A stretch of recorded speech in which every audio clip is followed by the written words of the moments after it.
Hello বন্ধুরা, চলে এলাম নতুন আরেকটি ভিডিও নিয়ে। আজকে আরেকটি সাইকোলজিক্যাল মিস্ট্রি ও থ্রিলার মুভি নিয়ে আলোচনা করব। মুভিটির নাম হচ্ছে স্প্লিট, যা 2016 সালে মুক্তি পেয়েছিল। এই মুভির গল্পটি এমন একজন মানুষকে নিয়ে যে কিনা ভয়ানক মানসিক রোগে আক্রান্ত, আর এই রোগটির নাম হচ্ছে ডিসোসিয়েটিভ আইডেন্টিটি ডিসঅর্ডার। এই রোগকে আমরা মাল্টিপল পার্সোনালিটি ডিসঅর্ডার নামেও জানি। তো মুভির এই মানুষটির নাম কেভিন, যার মাঝে একটি নয় দুটি নয় বরঞ্চ 23টি আলাদা আলাদা পার্সোনালিটি রয়েছে। কখনো কেভিন 9 বছরের বাচ্চাদের মতো আচরণ করে, কখনো বা মেয়েদের পোশাক গায়ে দিয়ে মেয়ে হয়ে একটি মেয়ের মতোই কথাবার্তা ও আচরণ করে, আবার কখনো বা ভয়ানক সিরিয়াল কিলার হয়ে যায়, আবার কখনো খুব সাধারণ মানুষ। যখন একটি পার্সোনালিটি তার শরীর কন্ট্রোল করে, তখন সে জানে না যে তার শরীরে রয়েছে আরও 23টি ভিন্ন পার্সোনালিটি। এই মুভিটির আরও 2টা পার্ট রয়েছে, একটার নাম আনব্রেকেবল আর শেষের পার্টটার নাম গ্লাস। কিভাবে কেভিনের শরীরে 23টি পার্সোনালিটি তৈরি হলো আর কোন কোন পার্সোনালিটি কতটা ভয়ানক হতে পারে সেটা জানবো আজকের এই শ্বাসরুদ্ধকর থ্রিলার মুভির এক্সপ্লেনেশন থেকে। আপনি যদি চ্যানেলটি সাবস্ক্রাইব করে না থাকুন তবে দয়া করে চ্যানেলটি সাবস্ক্রাইব করে রাখুন এরকম আরও অসাধারণ নতুন নতুন ভিডিও পেতে। তো চলুন গল্প শুরু করা যাক। শুরুতেই আমরা দেখি যে একটা রেস্টুরেন্টে বার্থডে পার্টি হচ্ছে, আর এই পার্টি ছিল ক্লেয়ার নামক মেয়েটির। তার সাথে তার বোন মার্সিয়াও ছিল। তারা কেসি নামের একটা মেয়েকেও তাদের বার্থডে পার্টিতে ইনভাইট করে। সে সবার থেকে কিছুটা ভিন্ন ছিল, কারণ সে স্কুলে কারোর সাথেই খুব একটা মিশত না, সবসময় একা একা থাকতেই পছন্দ করত। কেসির সাথে অতীতে খুব বাজে কিছু হয়েছিল যা তাকে সম্পূর্ণ বদলে দিয়েছে। এরপর পার্টি শেষে বাড়ি ফেরার জন্য কেসি তার আঙ্কেলকে ফোন করে, কিন্তু তার আঙ্কেল জানায় যে তার গাড়িটি মাঝপথে খারাপ হয়ে গেছে। তাই কেসি ক্লেয়ারের বাবা মিস্টার বেনোয়েটের কাছে গিয়ে রিকোয়েস্ট করে যাতে তাকে গাড়িতে করে বাড়ি পৌঁছে দেয়, আর মিস্টার বেনোয়েটও কেসিকে লিফট দিতে রাজি হয়ে যায়। এরপর 3 জন মেয়ে ও মিস্টার বেনোয়েট সহ গাড়ির কাছে আসে। মিস্টার বেনোয়েট মেয়েদেরকে গাড়িতে উঠে বসতে বলে, আর তার হাতে থাকা কিছু মালামাল গাড়ির ট্রাঙ্কে তুলতে থাকে। কেসি গাড়ির সাইড মিররে তাকালে দেখে যে মিস্টার বেনোয়েটের হাতে থাকা মালামালগুলো রাস্তায় এলোমেলোভাবে পড়ে আছে, আর তাকে দেখা যাচ্ছে না। তখন কেসি তার পাশের সিটে তাকাতেই দেখে যে একটা অজানা লোক তার পাশের সিটে এসে বসেছে। ক্লেয়ার সেই অচেনা লোককে বলে যে আপনি হয়তো ভুল গাড়িতে এসেছেন, কিন্তু লোকটি কিছু না বলে তার মুখে মাস্ক পরে 3 জনকেই অজ্ঞান করে ফেলে। অর্থাৎ এই লোকটি মিস্টার বেনোয়েটকে অ্যাটাক করে কিংবা মেরে ফেলে তাদের গাড়িতে উঠে, আর এখন গাড়িতে থাকা 3 জনকেও অজ্ঞান করে ফেলছে। কেসির জ্ঞান ফেরার পর সে নিজেকে একটা বদ্ধ রুমে বন্দি অবস্থায় দেখে, আর তার সামনে ক্লেয়া ও মার্সিয়া ভয়াত অবস্থায় বসে আছে। তারা বুঝতে পেরেছে যে তাদেরকে অপহরণ করে এখানে নিয়ে আসা হয়েছে। কিছুক্ষণ পর ঘরের দরজা খুলে যায়, আর রুমে প্রবেশ করে সেই কিডন্যাপারটি একটা চেয়ার নিয়ে বসে তাদের 3 জনকে দেখতে থাকে। তো এরপর সেই কিডন্যাপার মার্সিয়াকে সিলেক্ট করে তার সাথে রুমের বাইরে যাওয়ার জন্য, আর তাকে জোর করে ধরে বাইরে নিয়ে যেতে চায়। তখন কেসি মার্সিয়াকে বলে যে যাতে সে কাপড়ে টয়লেট করে দেয়, আর এটা করলে তাকে কিছুই করবে না এই সাইকোটা। আর মার্সিয়া ঠিক সেই কাজই করে। এরপর কিছুক্ষণ পর লোকটা তাকে ছেড়ে দেয়। এই লোকটির নাম হচ্ছে কেভিন, আর সে ডিসোসিয়েটিভ আইডেন্টিটি ডিসঅর্ডার রোগে আক্রান্ত। তার মাঝে রয়েছে 23টি আলাদা আলাদা পার্সোনালিটি। সে এই রোগে আক্রান্ত হবার কারণ হচ্ছে ছোটবেলায় কেভিনের মা তার উপর প্রচুর টর্চার করত। তাই কেভিন নিজেকে প্রোটেক্ট করার জন্য নিজের মাঝে বিভিন্ন পার্সোনালিটি ক্রিয়েট করে। যখনই কেউ তার উপর অত্যাচার করত, তখনই সে বিভিন্ন পার্সোনালিটি ধারণ করে নিজেকে রক্ষা করত। তার একটি পার্সোনালিটি যখন সামনে আসতো, তখন সে বাকি পার্সোনালিটিগুলো ভুলে যেত। কেভিনের মাঝে যে 23টি পার্সোনালিটি রয়েছে, তার মাঝে একটি নাম হচ্ছে ড্যানিস। এই ড্যানিস মেয়েদের সাথে ড্যান্স করতে পছন্দ করত, তাই সে মার্সিয়াকে ধরে নিয়ে গেছিল রুমের বাইরে। তবে ড্যানিসের একটা সমস্যা হচ্ছে যে সে ওসিডিতে আক্রান্ত। এই রোগে যারা আক্রান্ত তারা সবসময় পরিষ্কার পরিচ্ছন্ন থাকতে ও সবকিছু গুছিয়ে রাখতে পছন্দ করে, আর এটা কেসি প্রথম থেকেই লক্ষ্য করছে, আর তাই সে মার্সিয়াকে তার কাপড় নোংরা করতে বলেছিল।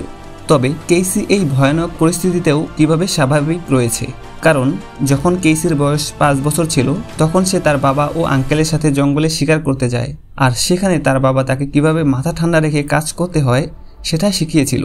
তবে দুঃখের ব্যাপার হলো সেদিন তার আঙ্কেল তাকে মলেস্ট করে, অর্থাৎ যৌন নির্যাতন করে। তার কিছুদিন পর কেসির বাবা মারা যায়, আর কেসির দায়িত্ব সেই আঙ্কেল নেয়। এরপর থেকে কেসির উপর অনেক শারীরিক নির্যাতন চালায়, অর্থাৎ কেসি ও কেভিনের মাঝে এই দিক থেকে মিল রয়েছে। এরপর আমরা মনোরোগ বিশেষজ্ঞ ডক্টর কেরেনকে দেখি, যে তার বাড়িতে 3টি মেয়ের নিখোঁজের খবর দেখছিলেন। তখন সে তার কম্পিউটারে তার পেশেন্ট ব্যারির মেইল পায়, যেখানে ব্যারি কেরেনের সাথে আর্জেন্ট দেখা করতে চায়। আসলে এই ব্যারি হচ্ছে কেভিনের আরেকটি পার্সোনালিটি, আর ডক্টর ক্যারেন কেভিনের 23টি পার্সোনালিটি সম্পর্কেই জানতেন। ব্যারি ডক্টর ক্যারেনের সাথে দেখা করতে আসে, তবে ক্যারেন ব্যারির মাঝে কিছুটা ভিন্নতা দেখতে পায়। ব্যারি কথা বলতে বলতে অগোছালো জিনিসপত্রগুলো গোছাচ্ছিল, যা কিনা ড্যানিশের আচরণ। তখন ডক্টর বুঝতে পারে যে ব্যারির উপর ড্যানিশের সম্পূর্ণ কন্ট্রোল আছে, কিন্তু ব্যারি ব্যাপারটা ডক্টর থেকে গোপন করে। ডক্টর ক্যারেন ব্যারিকে আর্জেন্ট দেখা করতে চাওয়ার কারণ জিজ্ঞেস করে, কিন্তু ব্যারি কোনো উত্তর না দিয়েই সেখান থেকে চলে যায়। এইদিকে মার্সিয়া ক্লেয়ার দুজন মিলে একটা প্ল্যান করে যে কেভিন এই ঘরে আসলে তারা 3 জন মিলে তার উপর আক্রমণ করবে, কিন্তু কেসি বলে যে এই প্ল্যান কাজ করবে না, কারণ কেভিনের শারীরিক শক্তি তাদের 3 জন থেকেও অনেক বেশি। তখন তারা বাইরে একজন মহিলার গলার শব্দ শুনতে পায়। তাদের মনে কিছুটা আশার আলো দেখা দেয় যে এই মহিলা হয়তো তাদের সাহায্য করবে। তারা দরজার ফাঁকা দিয়ে দেখার চেষ্টা করে যে এই মহিলাটি কে, কিন্তু মহিলার চেহারা তারা দেখতে পায় না। এরপর ক্লেয়ার ও মার্সিয়া মহিলাকে ডেকে তাদের সাহায্য করার জন্য অনুরোধ করে। এরপর দরজা খুলে যায়, কিন্তু একই এই মহিলাও কেভিন নিজেই। সেই মহিলাদের মতো ড্রেস পরে মহিলার মতো করে কথা বলছিল। কেভিনের এই পার্সোনালিটির নাম হচ্ছে প্যাট্রিশিয়া। প্যাট্রিশিয়া বলে যে আমি ড্যানিশকে বলে দিয়েছি যাতে তোমাদের বিরক্ত না করে। এই বলে প্যাট্রিশিয়া সেখান থেকে চলে যায়। কেসি বুঝে ফেলে যে কেভিনের ডিসোসিয়েটিভ আইডেন্টিটি ডিসঅর্ডার রোগ রয়েছে। একটু পর সেখানে কেভিন আবার আসে, তবে এবার 9 বছরের বাচ্চার রূপে। কেভিনের এই পার্সোনালিটির নাম হচ্ছে হেডউইক। হেডউইক তাদের 3 জনকে বলে যে খুব শীঘ্রই একজন আসছে, আর সে এসে তাদের 3 জনকে মেরে ফেলবে। এই কথা শুনে তারা 3 জন ভয় পেয়ে যায়। তারা বুঝতে পারছে না যে কে আসবে তাদেরকে মেরে ফেলার জন্য। এরপর হেডউইক সেখান থেকে চলে যেতে চাইলে কেসি তাকে থামায় আর কাছে ডাকে কথা বলার জন্য। কেসি হেডউইককে ভয় দেখানোর জন্য বলে যে সে এবার আমাদের জন্য নয়, তোমার জন্য আসছে। আর এটা শুনে হেডউইক ভয় পেয়ে যায়, কারণ হেডউইক 9 বছরের ছোট বাচ্চা। তাই কেসির কথা শুনে সে ভয় পেয়ে যায় অনেক। এরপর হেডউইক বলে যে আমি মিস্টার ড্যানিশের কথা শুনেছি, সে তোমাদের জন্যই আসছে। কিন্তু কেসি বলে যে না, তুমি ভুল শুনেছ, সে তোমার জন্যই আসছে। তাই তুমি যদি বাঁচতে চাও তাহলে আমাদের 3 জনকে বাইরে নিয়ে যাও। এটা শুনে হেডউইক বলে যে আমি এই রুমকে সুরক্ষিত করতে অনেক কষ্ট করেছি, আমি এখান থেকে তোমাদের বের করব না। এই বলে হেডউইক দরজা বন্ধ করে সেখান থেকে চলে যায়। কেসির প্ল্যান ব্যর্থ হওয়ায় তারা হতাশ হয়ে যায়, কিন্তু তখন কেসি তাদের জিজ্ঞেস করে যে তারা হেডউইকের কথাটি লক্ষ্য করেছে কিনা। হেডউইক বলেছে যে এই রুম সুরক্ষিত করতে তার অনেক সময় লেগেছে, অর্থাৎ খুব রিসেন্টলি এই রুম রেনোভেশন করা হয়েছে, আর এখান থেকে বের হবার পথ তো নিশ্চয়ই আছে। এরপর তারা 3 জন মিলে বের হবার পথ খুঁজতে শুরু করে। ক্লিয়ার কিছুক্ষণ পরে রুমের সিলিংয়ে একটা ফাঁপা অংশ খুঁজে পায়, যেটাকে কার্ডবোর্ড দিয়ে লুকিয়ে রাখা হয়েছে। ক্লিয়ার তখন জুতার হিল দিয়ে সেই কার্ডবোর্ডটি ভেঙে ফেলে, আর এসবের শব্দে হেডউইক সেখানে চলে আসে। দরজা খুলে ভিতরে আসতে চাইলে কেসি ও মার্সিয়া হেডউইককে ভিতরে প্রবেশ করতে দেয় না। এরপর হেডউইক সেখান থেকে চলে যায়, আর তারপর আবার কেভিন ড্যানিশ পার্সোনালিটি ধারণ করে, আর সেখানে এসে খুব সহজেই দরজা খুলে ভিতরে প্রবেশ করে। কিন্তু ততক্ষণে ক্লেয়ার সেই ফাঁকা জায়গা দিয়ে বের হয়ে যায়। সিলিংয়ের জায়গাটা ছিল এয়ার ভেন্ট, তো ক্লেয়ার ভেন্ট থেকে নিচে নেমে দৌড়াতে থাকে।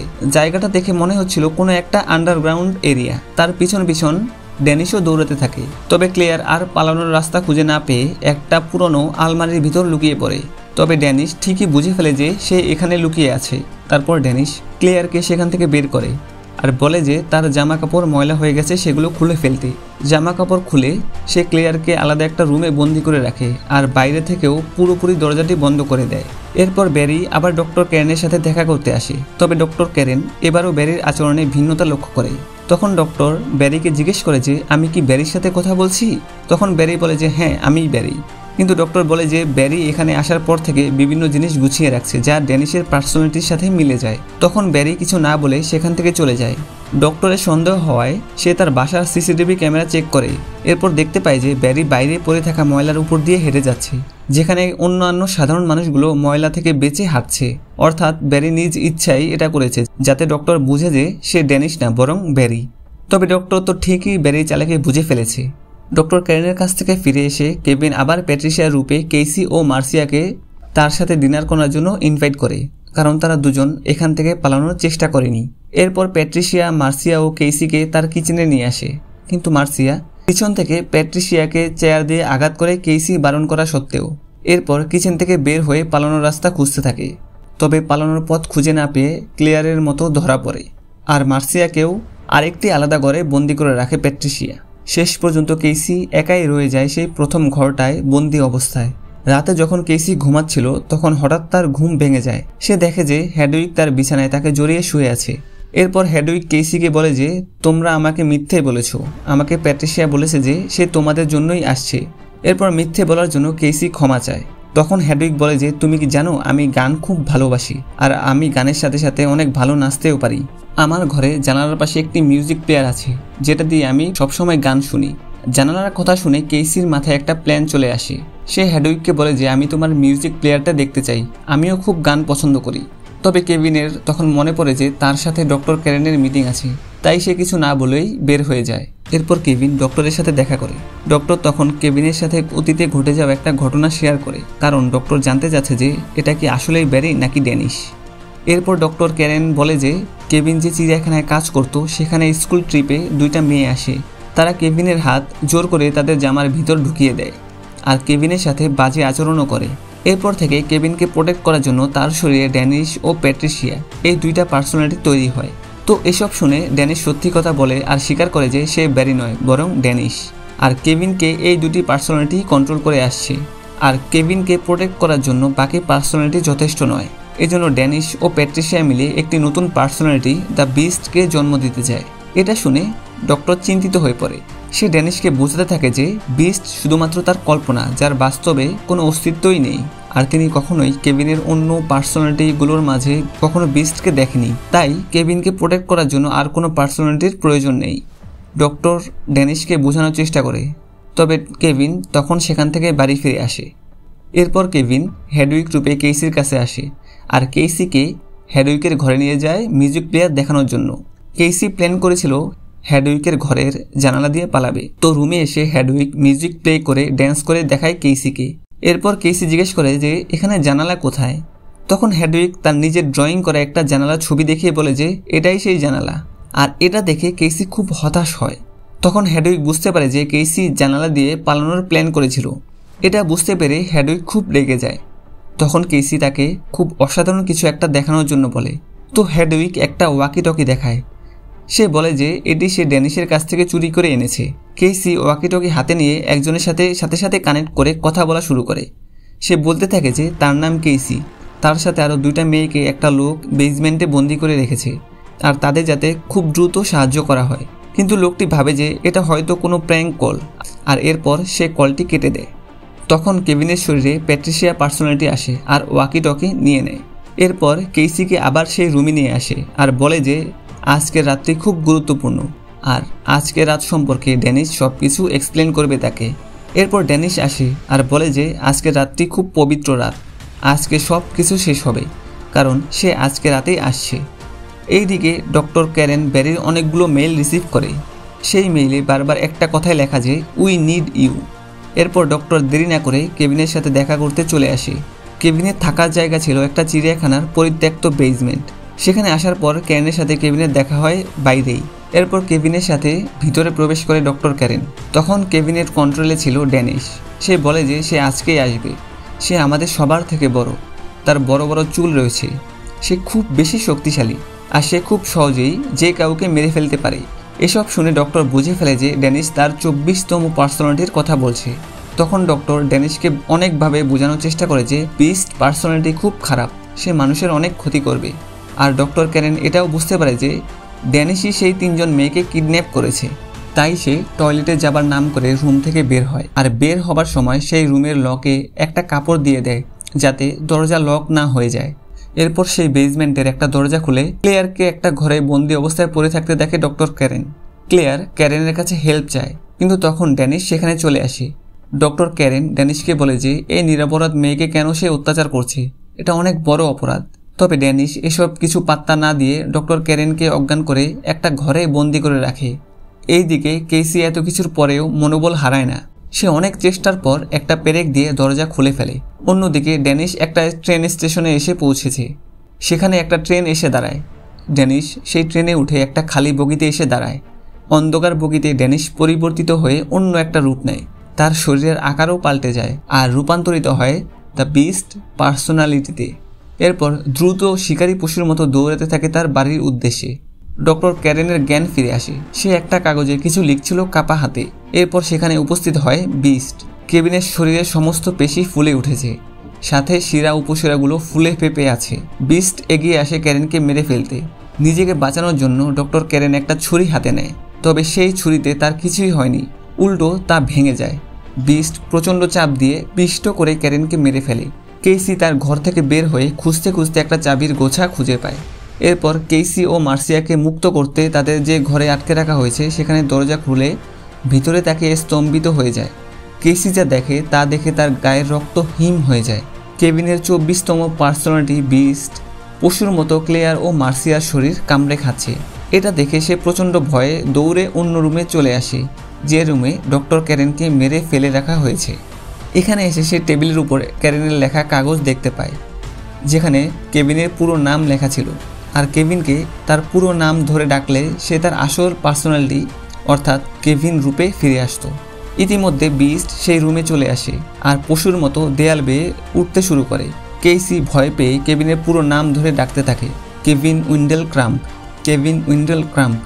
আর কেভিনের উপর থেকে বিস্ট পার্সোনালিটি কন্ট্রোল হারায় এবং কেভিন তার নিজের কন্ট্রোল ফিরে পায়। কেভিন এতদিন ধরে যা হচ্ছিল তার কিছুই জানে না। কেইসি কেন এখানে তাও সে জানে না। তার শেষ কথা মনে আছে যে সে একটা বাসে বসেছিল, যা আজ থেকে প্রায় 3 বছর আগের কথা। অর্থাৎ গত 3 বছর থেকে কেভিনকে তার বিভিন্ন পার্সোনালিটিগুলো কন্ট্রোল করে আসছে। কেভিন তখন ফ্লোরে পড়ে থাকা ডক্টর ক্যারেনের বডির দিকে তাকিয়ে বুঝতে পারে যে তার অন্য পার্সোনালিটিগুলো এই মানুষকে মেরেছে। আর কেইসি বলে যে সে আরও 2টো মেয়েকেও মেরে ফেলেছে। তখন কেভিন বুঝতে পারে যে সে বেঁচে থাকলে এরকম বড় অপরাধ হতেই থাকবে। তাই সে কেইসিকে তার কাছে থাকা একটা শর্টগান দিয়ে তাকে মেরে ফেলতে বলে। কেভিন শর্টগান কোথায় রাখা আছে আর সেটার গুলি কোথায় রাখা তা বলে দেয় কেইসিকে। কেভিন খুবই ভালো মানুষ ছিল, তবে তার ভিতরের পার্সোনালিটিগুলো খুব বাজে ছিল। এরপর কিছু বুঝে ওঠার আগেই কেভিনের শরীরের সব পার্সোনালিটিগুলো একের পর এক অ্যাক্টিভ হতে শুরু করে। আর এভাবে শেষ পর্যন্ত বিস্ট পার্সোনালিটি চলে আসে আর কেইসির উপর অ্যাটাক করে। কেইসি কোনো মতে সেখান থেকে মুক্ত হয়ে কেভিনের শটগানে গুলি লোড করে আর বিস্ট সিলিংয়ের পাইপ বেয়ে তার দিকে এগিয়ে আসতে থাকে।